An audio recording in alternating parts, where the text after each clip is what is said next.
আসসালামু আলাইকুম। আশা করি আপনারা সকলে অনেক ভালো আছেন। আমি এই মুহূর্তে যে জায়গা থেকে দাঁড়িয়ে আছি সেটি হচ্ছে রাজশাহী বিভাগ এবং রাজশাহী জেলার একটি গ্রামের মধ্যে অবস্থান করছি। পাশেই হচ্ছে চারঘাট নামক একটা এলাকা আছে। ঠিক আমার পিছনে যেটা দেখতে পাচ্ছেন যে এটা পদ্মা নদী, এবং পদ্মা নদীর ওই পারে আবার ওয়েস্ট বেঙ্গল বা পশ্চিমবঙ্গ যেটা বলা হয়। এই পশ্চিমবঙ্গের কিছু গ্রাম আছে। একটি হচ্ছে উদয়নগর গ্রাম, আর একটা হচ্ছে হাজরাহাটি গ্রাম।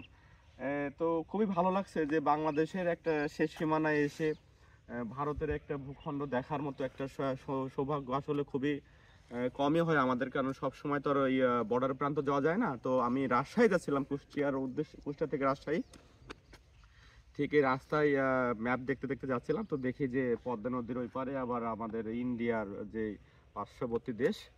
তো খুবই সুন্দর লাগছে, এবং চর এলাকা, এটা হচ্ছে চর এলাকা। আর এটা তো বললামই আপনার রাজশাহীর হচ্ছে চারঘাট নামক এলাকায়। অসম্ভব সুন্দর। হয়তো বিকাল বেলা ভালো লাগবে, এখন যেহেতু প্রচন্ড গরম, খুবই গরম লাগছে। এই তো এলাকার অবস্থা, পরিবেশ।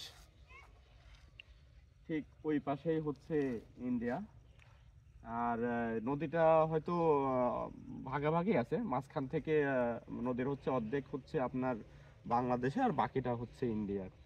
এইখানে বিজিবির ক্যাম্প আছে, বিজিবিরা এখানে সবসময় টহল দেয়। তো খুবই ভালো লাগছে। সবাই ভালো থাকবেন। আসসালামু আলাইকুম।